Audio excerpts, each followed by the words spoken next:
Madras high court exam hall ticket வந்துச்சு. அது எப்படி டவுன்லோட் பண்ணுறது நான் அந்த வீடியோ சொல்ல போகிறேன். ஃபஸ்ட்டு பார்த்தீங்கன்னா ஹைகோர்ட் வெப்சைட்டுக்கு போய்ட்டுங்க.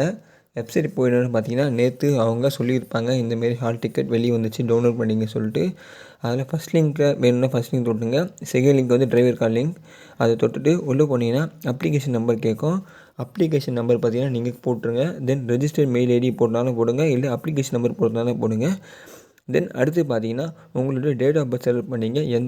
எந்த மந்த்து போனீங்க, எந்த இயர் பார்த்து கரெக்டாக போட்டிங்கன்னா அது வந்து செலக்ட் ஆகிடும். தென் அடுத்து பார்த்தீங்கன்னா கேப்சா போடணும். நான் பார்த்தீங்கன்னா ஃபஸ்ட்டு கேப்சாவை கொஞ்சம் தப்பாக போட்டுட்டேன். அதனால தான் பார்த்தீங்கன்னா செகண்ட் ட்ரையில் கேப்சா போட்டேன். பிகாஸ் கேப்சாவை கரெக்டாக போட்டால் தான் ஹால் டிக்கெட்டு வந்து கண்டிப்பாக கரெக்டாக டவுன்லோட் ஆகுது. இல்லைனா கேப்சா தப்புன்னா டவுன்லோட் ஆக மாட்டேங்குது. நீங்கள் கரெக்டாக போட்டுங்க. நெக்ஸ்ட்டு பார்த்தீங்கன்னா ஹால் டிக்கெட் வந்து டவுன்லோட் ஆகிடும். எக்ஸாமுக்கு யாரும் ஒன்றும் படிக்கலைன்னு எந்த ஒரு வருத்தமும் பட வேணாம். நம்மக்கிட்ட ஸ்டடி மெட்டீரியல் இருக்குது. வேணும்னு நினைக்கிறவங்க ஜஸ்ட்டு நம்மக்கிட்ட என்னோடய வாட்ஸ்அப் நம்பருக்கு ஹாய் மெசேஜ் பண்ணி ஸ்டடி மெட்டீரியல் பை பண்ணிங்க. ஸ்டடி மெட்டீரியல் ப்ரைஸ் பார்த்தீங்கன்னா ரொம்ப கம்மி தான். ஜஸ்ட்டு 35 ருபீஸ் மட்டும்தான். வேணும்னு நினைக்கிறவங்க ஜஸ்ட்டு பை பண்ணிக்கலாம். கேப்சாவை கரெக்டாக போட்டு உள்ளே போனதுக்கப்புறம் பார்த்தீங்கன்னா ஹால் டிக்கெட் ஆனது வந்தது. ஹால் டிக்கெட்டை டவுன்லோட் பண்ணணுன்னு பார்த்தீங்கன்னா ஹால் டிக்கெட்டில் மொத்தமாக ஷோ பண்ணியிருப்பாங்க.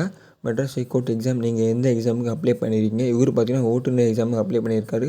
அவருடைய ரெஜிஸ்டர் நம்பரில் உங்கள் ரெஜிஸ்டர் நம்பர்லாம் கரெக்டாக இருக்கான்னு பார்த்துங்க. டேட் ஆஃப் பர்த் கரெக்டாக இருக்கான்னு பார்த்துங்க. பேர் கரெக்டாக இருக்கான்னு பார்த்துங்க. தென் எந்த இடத்துல இருக்குது அப்படின்னு சொல்லிட்டு இப்போயே பார்த்து வச்சுங்க. பிகாஸ் இன்னும் 10 நாளில் பார்த்தீங்கன்னா உங்களுக்கு எக்ஸாம் ஆனது இருக்குது. படிக்காதவங்க படிச்சிடுங்க.